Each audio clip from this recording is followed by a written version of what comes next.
Did you give me the green one? Oh, I like the green one better. No, I know, yeah. Oh, the green one works better.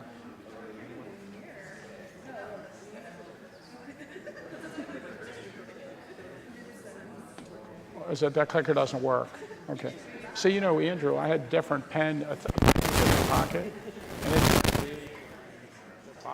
the dot is wider, and that's our issue. I think we need to somewhere you can adjust the Yeah, I was going to tell you that the big thing I noticed in your program was that the clicker was hard to see. I couldn't see what you're pointing to. And you heard, I guess somebody said that. But it's true.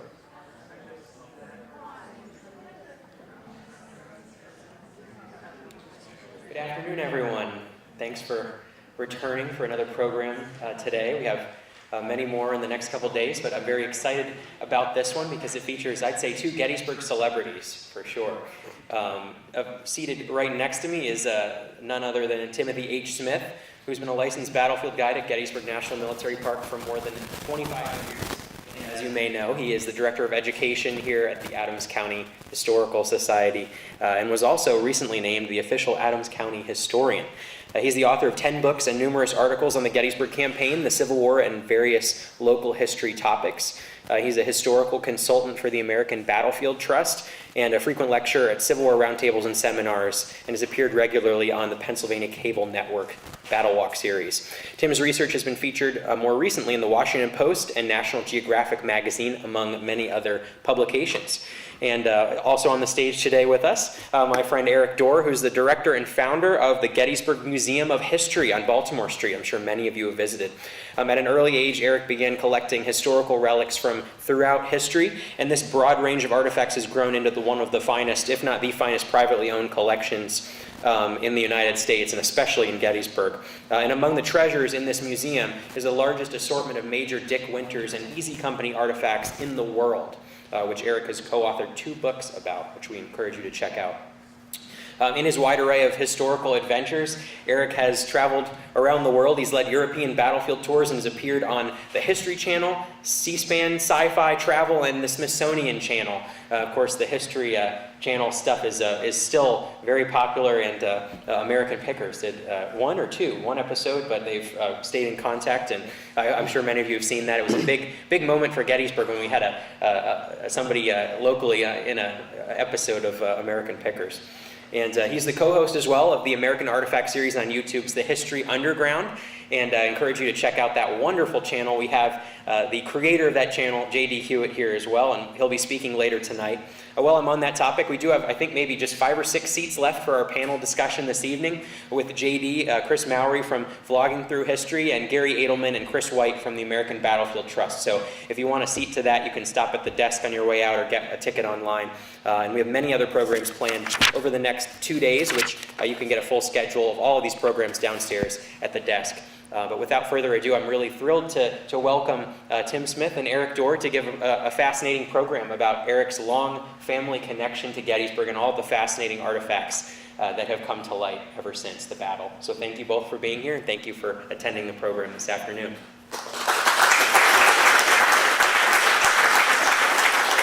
All right. Am I on here? Okay.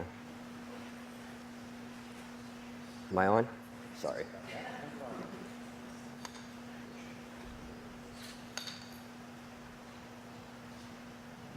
Okay.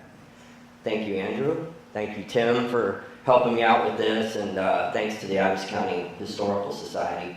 So a lot of you who know us both were probably thinking, why is Erik Dorr doing a show with, or a presentation with Tim Smith?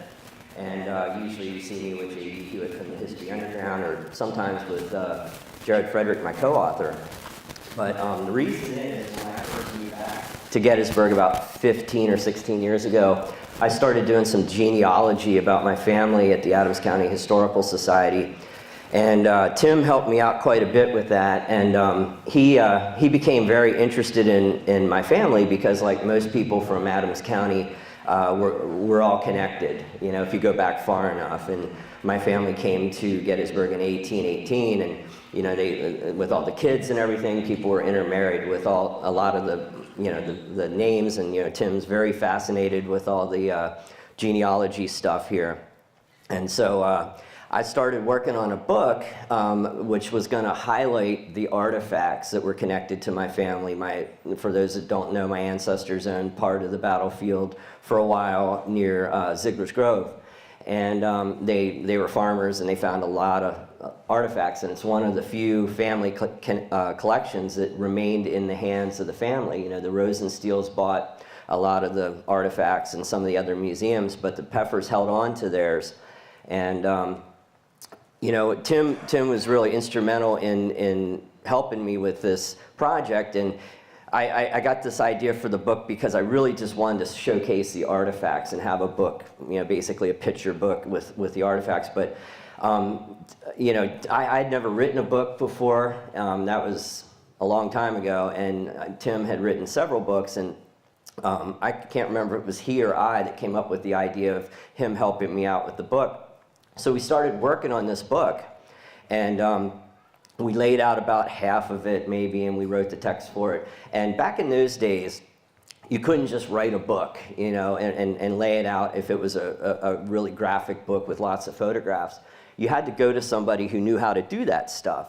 And back then, I think we were using a very old program. And anyway, we had a guy who was an expert with that kind of stuff, and we had laid out about half of that book. And the guy died in the middle of it. And yeah, it was an unexpected death. And then not too long after that, I opened the museum, and then I did American Pickers, and I took off, and Tim got busy with other things, and we kind of shelved that project.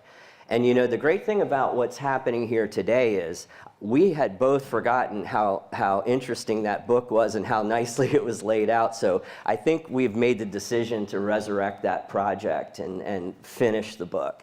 And luckily, Tim had it on his computer. I had it on a disc somewhere. I hadn't seen it in 15 years, and he brought it out. And that's actually the tentative cover of the book. And I'm going to start with in the beginning of the book, I had a dedication to my grandfather, Fred Pfeffer. And there's a picture of me with my grandfather at 219 Baltimore Street, which is where the current Gettysburg Museum of History is. And there I am with like a Union kepi on. It's not a real clear picture because it's an old 70s snapshot. But we're watching like the Memorial Day parade or something like that. And is there anybody in here, I'm curious, besides my dad, who I think is here, who knew Fred G. Pfeffer? He's been gone a while, so I didn't think so. Died in '93, I believe it was. So he was born in 1900, and so that's him up on the rock there with his sister. So he was born in 1900, so he actually met Civil War soldiers, and he lived out on the battlefield, Ziegler's Grove area, when he was a little kid. He met General Sickles in 1913. He has a story about shaking hands with General Sickles. And he was a really fascinating character. He was in World War I briefly, or training for World War I, and he later became mayor of Gettysburg during World War II. And I just remember as a kid, he knew everybody in town. Of course, it's a small town, everybody knows everybody here, but he had been retired for a long, long time. So when he would take me out to some of the museums, I would always want to go to a museum, and we run into people like Leroy Smith and some of the people that owned the museums. And everybody was glad to see him. He was, to me, he was a larger-than-life character. And he also worked at the Jenny Wade House around 1913. That's him selling relics outside the Jenny Wade House. He's got some pennants there, and he used to sell other relics as well. So he did a lot of interesting things around here. And so relics were always around. And you know, this collection that my ancestors had stayed in the basement of his house, except for a few key pieces that he had in his den that I used to play with. And you know, this program's really about the Pfeffers and their relics. And you know, the only reason we're really talking about the Pfeffers because they're really not that interesting, because like every other family here, just about, they fled. They fled when the battle happened. But what's really unique about them is the relics that they found afterwards, and the fact that they maintained those relics. So that's my grandfather about 1941 or so when he was elected mayor. He was a little bit too old for World War II. I think the cutoff was 40 years old, so he couldn't go into World War II in the regular service.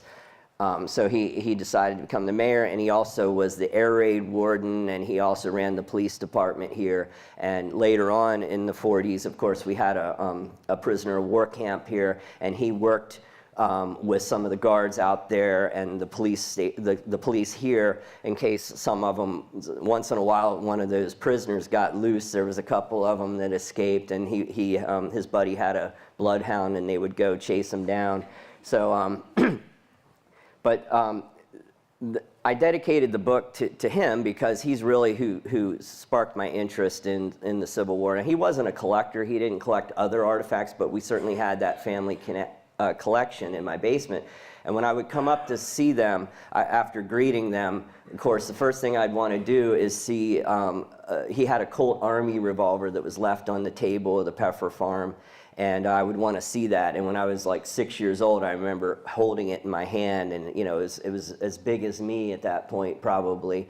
And then the other thing I would do, I would go down into that creepy basement on 219 Baltimore Street where our museum is now, and there was boxes and boxes of all kinds of relics. There was boxes of bullets, boxes of shells, belt buckles, all that kind of stuff. And it was untouched, basically. It was like a little time capsule down there. And I just loved going up there and handling that stuff, and the thought that would go through my mind that Civil War soldiers touched this stuff. And my grandfather was especially fascinating to me, is because he knew Civil War soldiers, he met Civil War soldiers, and of course by the time I was around, all Civil War soldiers were long gone. So like the thought of even talking to a Civil War soldier fascinated me. So there's my grandfather at Gettysburg College. He was involved with local politics. He became really good friends with General Eisenhower, and there he is with President Ford. He was a congressman at that time. I believe that picture was taken in about 1964 or 5? 66, I think. 66, okay, thanks, Tim. And that's my grandfather with General Eisenhower and Congressman Bill Goodling. My mother took this photo. This was in 1963 at Gettysburg College, and she called it my dad, my congressman, and my president. And my mother ended up working for Congressman Goodling in Washington, D.C., and because of that, my dad was going to school in Washington, D.C. at that time. My mother and father met down in Washington, so because of that connection, I'm here today. But my grandfather maintained friendship with Eisenhower all his life, and I call him General Eisenhower because that's what my grandfather called him. He said he didn't like to be called Mr. President at all, and I guess my grandfather wasn't that close that he called him Ike, but he always called him General. He'd say, "Hello, General." And then the other thing my grandfather did that was fascinating to me, and he encouraged me to learn the Gettysburg Address. Before James Geddes, the Lincoln impersonator, came to town, who studied under my grandfather, by the way, he would perform the Gettysburg Address at events. And this is, I think, 1955, and he's up on the podium up there at the cemetery, and Eisenhower and his wife are to his right, and they're listening to him. It's two separate photos. And so up until, I guess, the early 80s, he was the guy that would recite the Gettysburg Address. And the reason he did it was he learned how to do it from someone else who did it before him, and he knew all the proper pauses and emphasis of the speech. And when James Geddes, a lot of you guys remember James Geddes, the famous Lincoln impersonator, came to town, he studied under my grandfather. And that's, I believe, the last time he performed it in the 80s, or said the Gettysburg Address out there. He was getting pretty old there. And he also has, this is in here also, he also wrote the proclamation to make November 19th Dedication Day and honored the Gettysburg Address. And that's his signature and his mayoral proclamation, I guess you'd say. That mayor is the Burgess of Gettysburg. That's my grandfather in World War I. When he enlisted, he was at Gettysburg College at the time, and they had what was kind of equal to a Army ROTC program there. And so this is his registration card, and I think his dad's name, yeah, Edward J. Pfeffer, his father, is on there. And this is when they lived at 330 Baltimore Street. And once we get into some of the genealogy stuff, this is going to get a little confusing because both my grandfather's name and my great-great-grandfather's name is Fred G. Pfeffer, and they're the two key players in this talk. So it may get a little confusing, but we'll try to keep it in order here. And that's my grandfather, Fred Pfeffer's father. This is Edward Pfeffer, who was one of the children of the first Fred G. Pfeffer, and he grew up on the battlefield, and he was involved with finding some of the relics as well. That's him as a younger man. That's him as an older man. And then that's my grandfather in World War I. So here's where we get into the name thing. My grandfather, who's laying there playing dead, was named Fred G. Pfeffer, and his grandfather, he was named after his grandfather. So that's his grandfather's grave out at Evergreen. And that's before his wife had died. So her name is on it now. So he's messing around. Yeah, there it is. And thanks to Brian for cleaning up the grave recently because it looked pretty bad, and it's looking a lot better now. Okay, so let me tell you a little bit about the Pfeffer family in our show here. So John Philip Pfeffer was born on May 20th, 1795, near Stuttgart, Germany. The family immigrated to the United States in 1818 and arrived at the port of Philadelphia on September 7th, 1818. And this is the ship's manifest from the National Archives that we found that shows his family.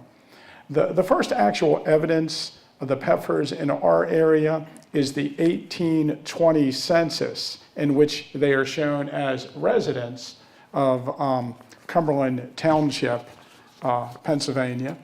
Just have lived in a house we're going to talk about in a moment, just south of Baltimore Pike.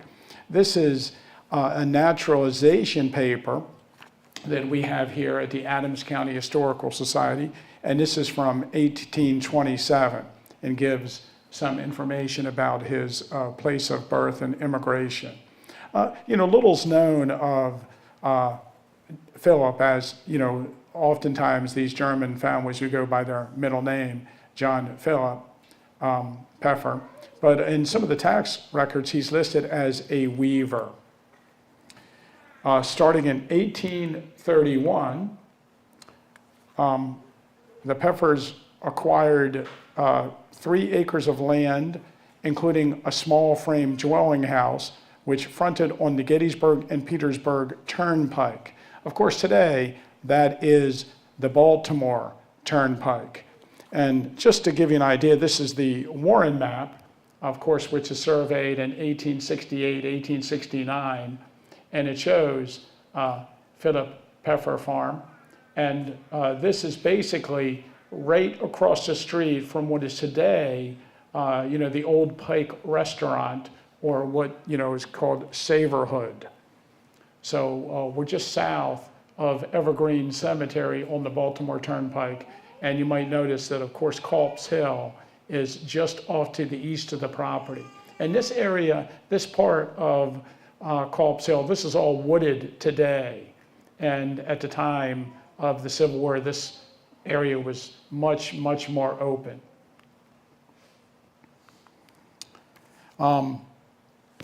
John Philip Pfeffer died of consumption, tuberculosis, on May 7th, 1863, 2 weeks shy of his 78th birthday.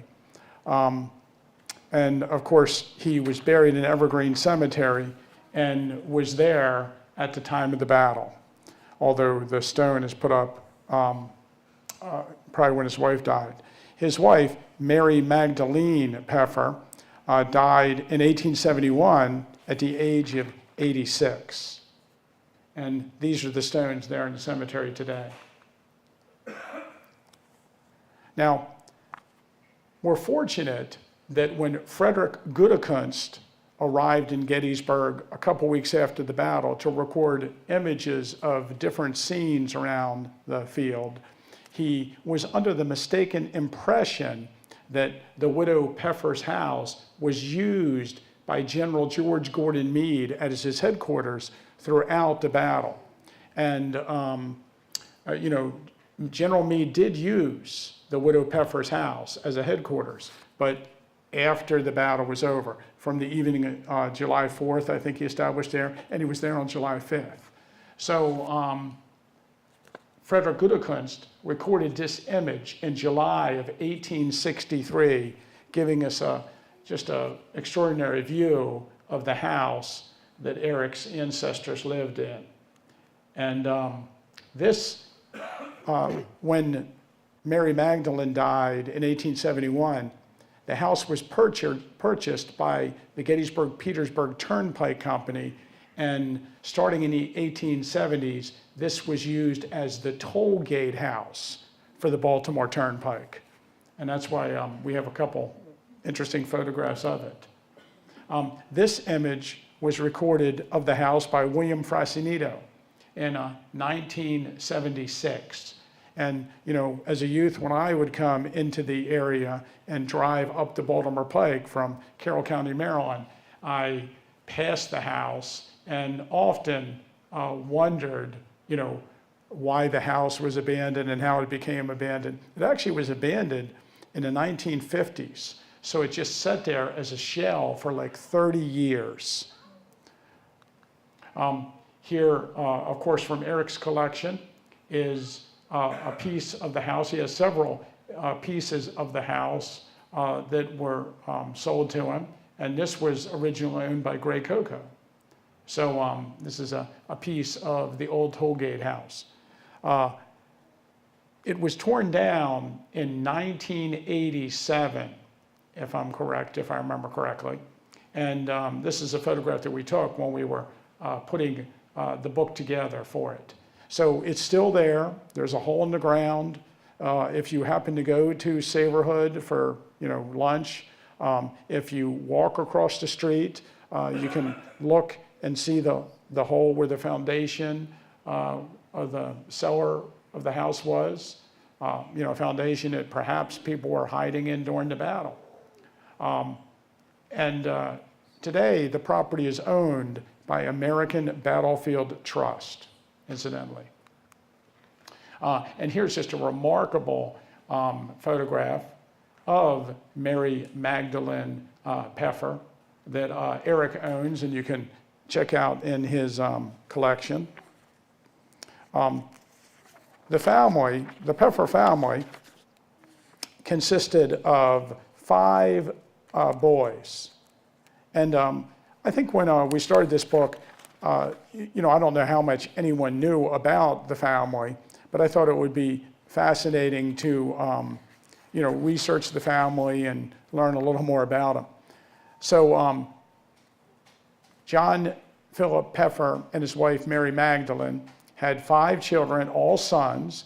The oldest was John George Pfeffers, born near Stuttgart in 1814. In 1844, he married Catherine Sipling of Hamilton Township, Adams County. It's interesting that Siplings still live in East Berlin. From 1847 to 1853, they lived in the town where he was listed, George, as he's known as, was listed as a butcher. He relocated in Baltimore County, Maryland, and lived for the rest of his life near Reisterstown, where he died in 1891 and is buried in Reisterstown. John Jacob Pfeffer was born in Gettysburg in October 1819 after the family immigrated. He moved to York Springs, died as a young man in 1854, and is today buried in Sunnyside Cemetery in Latimer Township near York Springs. John C. Pfeffer was born in 1821. Little's known about him, except that he also moved to Maryland and lived with his brother in Reisterstown and died in 1871. John William Pfeffer was born in 1824, and he lived in Maryland for a while, married a Baltimore girl, and operated a hotel for a time in Reisterstown. But tax records indicate by 1869 he had moved back into the area. And we tend to believe that is William Pfeffer standing in front of the toll gate house. But I guess it's possible, we talked about, could be his brother Fred, who remained in Gettysburg at the time. But it's just an extraordinary image that there's a lot of detail in that photograph. Now, what's really interesting is that Erik has this image of William and his wife. And let's see, I think somewhere I have his wife's name. But he eventually, after Peter Thorne retires as the caretaker of Evergreen Cemetery in 1879, William Pfeffer becomes the caretaker of Evergreen Cemetery and lives in the gatehouse. This is an 1880 image, and you can see this is when the gatehouse was just repainted dark red. And he remained the caretaker. He was caretaker of Evergreen from 1875 to 1895. And here's an extraordinary image where he is actually at the grave of his grandson. One of his daughters had married a Snyder, and I think it's like it's hard to see on here, isn't it? 1891, something like that. But there, he had his image taken at his grandson's grave. But of course, this program is about Frederick Gottlieb Pfeffer. And Erik already mentioned his grandfather was named Frederick George Pfeffer, and this is his granddad, Frederick Gottlieb Pfeffer. So they're both Frederick G. Pfeffers with a slightly different middle name. So undoubtedly, he's born in that house on the Baltimore Turnpike on April 29, 1827. And he marries in 1849 at the age of 22. He was married to Mary Ann Epley. And the marriage took place at St. James Evangelical Lutheran Church on York Street. And subsequent records indicate, of course, his children's baptismals are there, that they were associated with that St. James Church the rest of their life. Mary Ann Epley was born in 1832, the daughter of George Epley. And he died in, I think, 1848, but he lived along the Baltimore Turnpike, not far south of where Frederick here lived. And today that would be the property at the quarry along Rock Creek on the Baltimore Pike. But I'll let Erik take over now and tell a little bit about the story of the battle and the relics. So that's Fred Gottlieb Pfeffer in number 1 there, and his wife, and all their kids. And the little kid in the front, all the way over on the left, is Edward Pfeffer, my great-grandfather. And so that's who I descend from. And Frederick and Edward were the ones that pretty much ran the farm later on. But originally they were in Freedom Township, kind of near, I guess the best reference would be southwest of Sachs Bridge. They were tenant farmers at that time, and we thought that this was probably the area where they were at, because it's kind of hard to tell since they were tenants. They don't really appear on the tax records too much until later, I believe, or something. But we figured it out, and that's about where they were. So they were actually there during the battle. So like most families, when they found out that the Confederates were coming, and the Confederates were taking horses and things like that, they fled.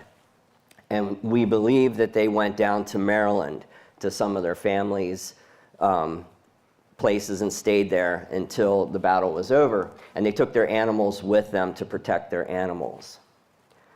So that's just a picture of some of the relics. Now, I'm not going to go over every relic, and I'm just going to do a couple key pieces. But some of the most fascinating ones were the ones that were found in Freedom Township at the original farm, because in a few years later they moved to Ziegler's Grove, but it wasn't until after the battle, and they were tenant farmers there for a little while, and then they ended up buying that property from David Ziegler. So I mentioned this briefly about when I would come up to visit my grandfather. This is a Colt Army revolver, and it's in remarkable condition. And that was actually left on the kitchen table of their house when they were out in Freedom Township. And that was the gun that was in my grandfather's den and I played with when I was a kid. And that's the object that really got me very interested in the Civil War, because, you know, when you're a little kid and you're allowed to hold something like that, it's pretty fantastic. So that's the story that we have. We really don't know a whole lot else about it other than, you know, it was left on the kitchen table. So I guess in that area, you know, it's near South Cavalry Field. So we assume Confederates occupied the house, or we know Confederates occupied the house. And you know, I guess they had to leave in a hurry, and that was left behind. And the Pfeffers found that right on the kitchen table when they came home. And then there's a regulation Army bugle, and they called it a rebel bugle because of the fact that the Confederates were out there. That was also picked up right on the farm there, and that's an early pickup that wasn't dug out of the ground. And again, that was in my grandfather's den too, and I was very fascinated by that also. So we assume right after the battle, a lot of the fences were broken and things like that. So after they returned, there's a story behind this, and my grandfather used to tell it, and one of the cows had gotten out, and we assume this is like right after the battle, probably in the fall. And we did an episode about this on the History Underground, so if you want more detail, I'm going to have to go through these pretty quick so to make time, but we did a full video on this, so if you want to check out the History Underground American Artifact series, we went out to Big Round Top. But the story was Fred Pfeffer, my great-great-grandfather, was out looking for this cow, and he had tracked it, and I assume he would have been on a horse, and he was tracking it and riding around looking for it, and it had gotten all the way up to Big Round Top. And when he was up on Big Round Top, he heard some leaves rustle.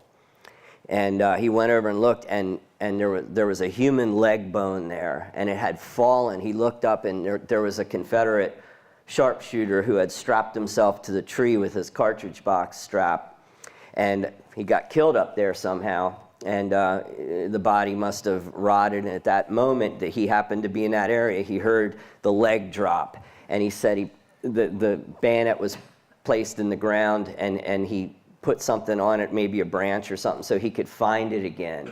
And he got some guys from in town to go out there and help him bury it, because that's what they did. You know, there wasn't somebody that you could call. You couldn't call Graves Registration or something like that, like in World War II. You would have to deal with it yourself. So they buried that body, and I don't know if it was ever recovered, but that was always a fascinating story to me as a kid, and the fact that it was found in the ground upright.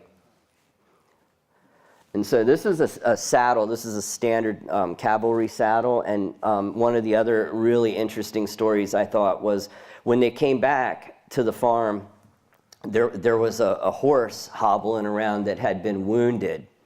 And you know, most times when horses are wounded, you have to kill the animal to you know, there's no recovering from that. But for whatever reason, they tried to nurse the horse back, and they did.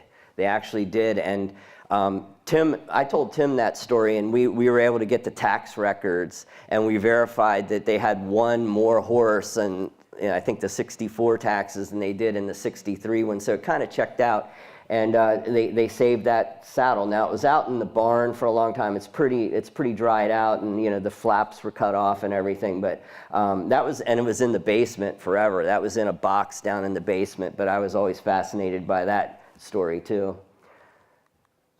So we didn't drop in the photo for this, but again, we did a video about this on the History Underground. One of the other fascinating stories was when they came home, they had this really fantastic grandfather clock. It was a 17-something Hostetter clock. They were made in I think part of it was made in Lancaster and part of it was made in Hanover.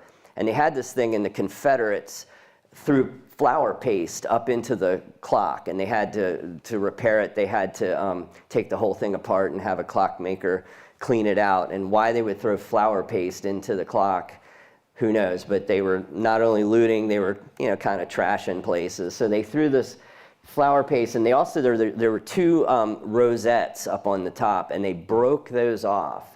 And so my great-great-grandfather, they found some breastplates and stuff, and they drilled a hole, which makes me cringe. But they put them where the two rosettes were, and they were on that clock. And that clock was handed down through my family. My grandfather's sister, Helen Pfeffers Belknap, had that clock. And when she passed away, her husband had it. And then when he passed away, it went to my mother, and it had been at my mother and father's house since the 80s, I believe they got it. And they had the rosettes repaired on there, and so I have the breastplate. But recently, my parents moved, and so my mother gave the clock to me. So one of the other things that's happening is we bought the Alicia Keys house next to the Gettysburg Museum of History, so we'll be expanding over there. We're going to have two facilities, two houses that we'll have exhibits in, and we will have the grandfather clock and the whole story over at the new museum that we're working on. So it'll be a little while till it's on exhibit, but I do have it in our possession right now, but it's not on exhibit. And in that cannonball, I mean, it's just a standard 12-pound cannonball, but you can see at the top it has a little dent in it, or like part of it was knocked off. So that was always interesting to me, because my grandfather, Fred G. Pfeffer at 219 Baltimore Street, used it as a doorstop, because if you turn it around, it was flat enough that it wouldn't roll. And they used it as a doorstop all through my childhood. I remember seeing it, and we have it at the museum now. So that's the Pfeffer farm it's actually the David Ziegler farm that they bought, and that's Ziegler's Grove. That picture was taken from the Ziegler's Grove Tower. That road there is Emmitsburg Road. And, those are some of the outbuildings and the barn and everything. And then that picture is Helen Pfeffers Belknap. That was my grandfather's sister, and that's taken in the yard there in the early 20th century, probably. I think it had a date on it, but I'm not sure the exact date.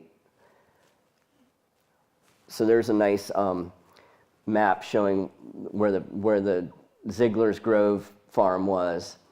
And this will be tied into another story here where the 7 graves are. I guess I'll tell that story now. So they farmed that whole area. And, Ziegler's Grove is really rocky, so they had some orchards there. It's hard to plow that area because of the rock. So from time to time, they would lease the Bryan farm property, and they would also lease the Bliss farm property. And in 1887, my great-great-grandfather and my great-grandfather were plowing, and we did a really in-depth video of this on History Underground. It's went pretty viral. I think it's got like 1.2 million views or something like that. It really did well. But they were plowing. There's 2 newspaper articles about it, and it was right in front of the 12th New Jersey Monument. They accidentally plowed up 7 Mississippi graves that were lined up there, and we know it was Mississippi soldiers, number one, because that's who fought there, but also the buttons from the grave, they kept them, and they were Mississippi state buttons. And so again, when you find bodies, there's really not a lot you can do. He tried to get them removed to take down to the Hollywood Cemetery in Richmond. They tried to contact somebody in Mississippi. Nobody wanted to deal with it. So he just reburied the bodies. And my grandfather used to say it's behind the barn, meaning the Bryan barn. And I had this illustration done for the museum. That's my great-great-grandfather accidentally plowing up the graves, and then he's looking at the button, the Mississippi button there, and that's the Bryan barn, the Bryan house, and then that's the 12th New Jersey Monument. Now, the story of them being moved, that came directly from my grandfather, and it came from his father. And, if you're at the Pfeffer house, and you're telling that story, and you say behind the barn from where they are, that would be on this side of the Bryan farm. And so Tim doesn't like this part, but a few years ago, about 15 years ago, there were some cadaver dogs training at my museum with old blood, because we have some, like a Lincoln blood stain and some stuff like that. And we went out there, and all these dogs hid at the same spot. So I don't know. A lot of people don't believe they can smell remains that long, but I saw it happen. They had 3 dogs, and they all hid at the same spot, and it was at the fence line behind that barn. And I was thinking, if I was a farmer and I had to relocate bodies and put them in a place where I'm not going to hit them again, I would put them right along a fence line. So. And it was common at that time period for farmers to find bodies in their field. The Johns family that owned a farm on the other side of the Emmitsburg Road, up where old General Pickett's and McDonald's are, they found skeletons on their property too, and they just simply reburied the skeletons at the edge of the property near the farm fence. So, that's what you would do. So those are some of the grave items. When I was a kid, they had it in that tobacco bag. So they had some of the small items like the buttons, the chunks of the uniforms, and the comb, and there was a couple other things that was in that tobacco bag. And there's also some cartridge boxes and some canteens, and they mentioned the cartridge box in one of the newspaper articles. But one of the other parts of that story is that this happened in 1887. In 1888, there was a reunion here. Some Confederates came back, not a whole lot of them. But the story was that one of the Confederates that came back claimed to be the brother of one of these people that my great-great-grandfather found. And he claimed to have been in the 11th Mississippi, and he was a POW, he got captured at the wall with the colors and everything. And he was taken prisoner. Now, I don't know if this is true. This is just what was told to me, because usually prisoners get moved back really quickly. But he said he was placed on a burial detail, and he begged them to let him bury his brother because he saw his brother was shot out there, and he was with him when it happened, and he knew that his brother was shot through the hip. So my great-great-grandfather went out there with him, and they dug up the bodies because my great-great-grandfather told him one of the skeletons had a bullet wound or a cracked hip bone, is the way my grandfather said it. And so he was confident that that was his brother. So of the 7 Mississippians that were found and reburied out there, at least one of them was supposedly moved in 1888 by his brother and taken back to Mississippi. Now, there's no record of that other than my grandfather telling me that, who heard it from his father, who was there. But, it's not like it's a really far-removed story, so I believe it. And, most of these stories, or all these stories, when we started working on it, especially the Jenny Wade story, which we won't get into now, but like Tim and I checked them out, and almost every one of them checked out perfectly. A lot of them we couldn't verify, like that one, but I believe it's 100% true. That's a close-up of the buttons. Now, buttons, when they're in the ground on a body, the cloth rots, and the area around the button themselves tends to go last because of the whatever gets emitted from the buttons or lead. Sometimes, when a lead bullet's in a tree or something like that, it stays harder around that bullet because it does something to the whatever's eating the cloth, the microbes. I think Spencer taught me that. He's sitting out there. Yeah. So there's a lot of the cloth still on some of the buttons. And there you can kind of see the star. It's not really clear in that picture, but there's a star. It says Mississippi, and then in the middle is an I for infantry. So there are Mississippi infantry buttons. Those are some of the canteens that came out of the grave. And that's the cartridge box that's featured in the newspaper article. Now, it's kind of weird. You might think that they kept some of this stuff. Why not just bury it? But, they buried the bones. And they kept this stuff, especially the buttons, in hopes of maybe identifying them and having something to identify them if somebody like this brother would come back, and something with that other body besides the cracked hip bone helped him be confident that that was his brother when they recovered that one body. So, and that's just a bullet in wood from the Pfeffer farm. I believe that's from the Ziegler's Grove property. Pretty nice sized piece. And then that's one of the fence posts from the Emmitsburg Road. Now, most of those fences got knocked down, but somehow it got saved, and that was from the Emmitsburg Road, and you know, it's definitely a fence rail. So now, when I was a kid, I used to look at that and think that it was struck by a bullet. That's a cartridge box plate. It's not a belt buckle, but it's one of the U.S. plates that would be on the cartridge box. So I was like, man, you know, that guy got shot and it flew out, and like it's an exit wound. But my grandfather told me, and it busted my bubble a little bit, that it wasn't that interesting. What it is my great-great-grandfather hit that with a plow. And so that's what happened to that that box plate. You gonna get into Beatrice here? Sure. Now, you know, besides Erik's family and, you know, the immediate story of the Relics, you know, his family members married into many other families in the area.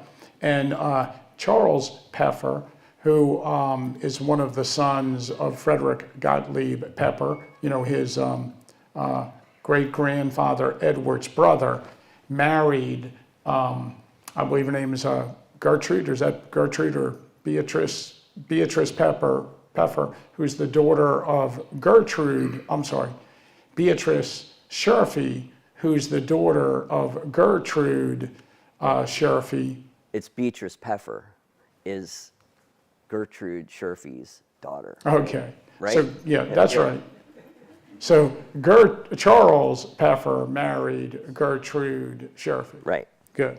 It's hard to keep, yeah, it is hard to keep some of this intact, sorted out. And then here is, of course, the Sherfy farm. And this is the famous cherry tree at the Sherfy farm with artillery shells sticking in it. And of course, you know, we have in the museum, we have the made up Sherfy cherry tree, the recreated cherry tree with the cannonball.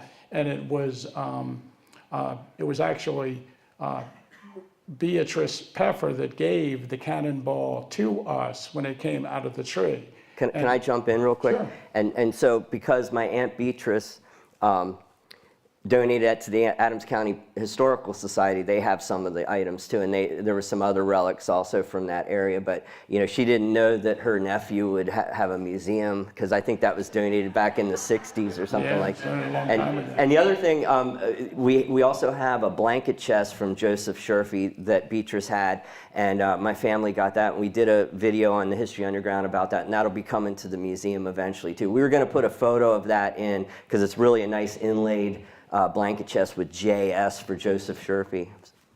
So Beatrice, again, she's Mrs. Charles Pfeffer, and she's the granddaughter of Joseph Sherfy, and here she is at the 75th anniversary of the battle, holding a jar of peaches from the original Sherfy peach orchard in that image. I think that's what I always said to Erik, do you have a jar of the peaches? I want to see a jar of the peaches. So also, let me go back for a second. Also, we have Harriet, okay, I messed that up. So we have, you know, Erik has a lot of family connections, and one of them is that, is it Harriet Wentz? Susan Wentz is the mother of Henry Wentz, and let's see how it works. Mary Epley Pfeffer's family was greatly divided by the war, and Mary Epley married Frederick Gottlieb Pfeffer, and one of her uncles was Henry Wentz, and of course he lived in Virginia at the outbreak of the war and enlisted in the Confederate Army. Another of our uncles was Jacob Beamer, who had 3 sons who served in the Union Army. And one of them was present during the Battle of Gettysburg in Company K. Mary Pfeffers' younger brother, John Epley, married Sophia Culp. So Sophia Culp's brother served in the Union Army, and of course her cousin, John Wesley Culp, was destined to be killed in the battle as a Southern soldier in the 2nd Virginia Infantry, somewhere near Culp's Hill, that was named after her family. So this is Susan, who would, I guess, be your great-great-great-great-grandmother? Yeah, Great-great-great-great-great. Right. Okay. And of course, you can see the foundation of the Wentz house, the Henry Wentz house, where Susan lived, down near the peach orchard on the Emmitsburg Road.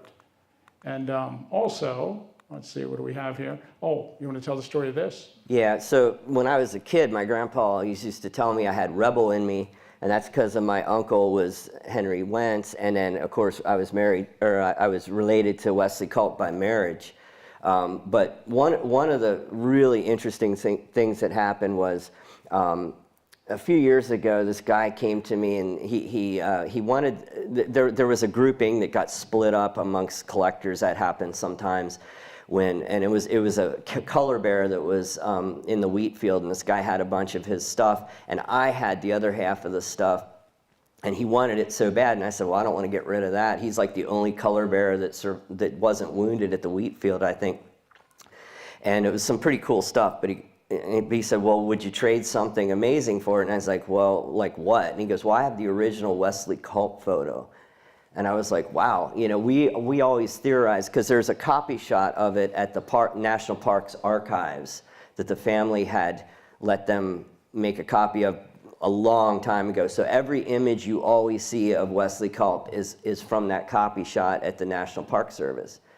So I couldn't believe it. I guess Frazanito and Tim had theorized that it burned up in a fire because it hadn't surfaced. I mean, Frazanito looked for it, couldn't find it. So I called up Tim and I said, hey, I think I found the original Wesley Culp photo. And he was like, no way, that doesn't exist and all this stuff. And I said, well, he goes, it's got to be a copy. And I said, it's not a copy. I'm looking at it. I can tell it's original. And so anyway, I got it. And I made this trade with this guy, and I got it. And there was a picture of William, his brother, also. And that's the classic, they say brother against brother. Well, it's literally brother against brother. And so we also have the original Wesley Culp image now, and it was just such a strange coincidence that it ended up with me, because this guy had no idea I had any connection with Wesley Culp, other than I was interested in Gettysburg items. Very good. And here's a good version of it. I think that's all we have. Oh. So the other thing that the Pfeffers did besides farming was they started a brick company, and they did a lot of brick making. And the first big contract they got was Gladfelder Hall, I think in the 1880s. But they also made stuff like this, and they eventually partnered with Spies. And that was the reason, and this is one of the molds to make these little souvenir canteens. Some people might have seen them, and they made other little things out of clay. And that was the reason, I believe, that the Pfeffer farm was condemned by the government, and they took it through eminent domain, and because they had a lot of equipment out there, and it was right next to the National Cemetery, and they had all this brick making equipment. So they were displaced by the government, and that's when they moved to 330 Baltimore Street. And by then, my great-great-grandfather, Fred Gottlieb Pfeffer, had passed away, but my great-grandfather, Edward Pfeffer, was running the business, and it really kind of ruined the family for a while. And they actually fought it. It was the only case from here in Gettysburg that went to the state Supreme Court, I believe. And Tim and I went down to the park archives, and there's these like bound volumes of the court testimony, and it's really fascinating. It's really interesting to see the government railroading people like they do, back then like they do now. But they took the property. There was no getting out of it, and they knew it was going to get taken, but they wanted more money for it, because they claimed that it's not just farmland, it's also there's a clay mine there. Basically, there's red clay that goes through that area, and they thought it was worth more, and they ended up not getting any more than regular farm value. So then they moved to 330 Baltimore Street for a little while. That's the address on my grandfather's draft registration card. And then in 1939, they bought 219 Baltimore Street. And initially, my great-grandparents, Edward Pfeffer, lived downstairs. My grandparents lived upstairs. So now I'm the fourth generation. So my great-grandparents lived there, my grandparents lived there, my mother grew up there, and now I live in the apartment above it, and we run it as the museum. So I'm fourth generation in that house. And when my great-grandparents died, an interesting side note, my grandfather, knew General Eisenhower. They had Secret Service agents living downstairs that were a part of Eisenhower's detail. So that's who rented the apartment where the Gettysburg Museum is now. So it's a kind of interesting story. And, thanks for listening. I guess, is this it? Yeah.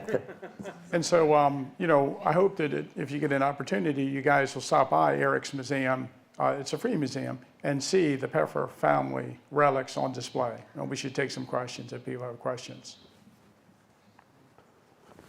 Why did Rufus Weaver not get those bodies in 71 and 72? Oh, I don't think Rufus Weaver got all the bodies. Well, first of all, after the Battle of Gettysburg, everyone was buried wherever they fell. Northern soldiers who buried Northerners tried to bury them in individual graves, and if they could learn the identity of the soldier, they did something to mark the grave. But very few graves on the battlefield were marked, especially men who were killed in battle. Just myself, when you go through the National Cemetery where the Northern soldiers are buried, only half of them are in known graves. Almost half of them are in unknown graves. And looking at the list, the casualty list of the men who died and the date they died, if you were killed in battle, you're probably buried in an unknown grave. And if you survived a few days and lived and died in a hospital, then they knew your name and they marked your grave. But for the Southerners, they were buried in pits and trenches all over the area.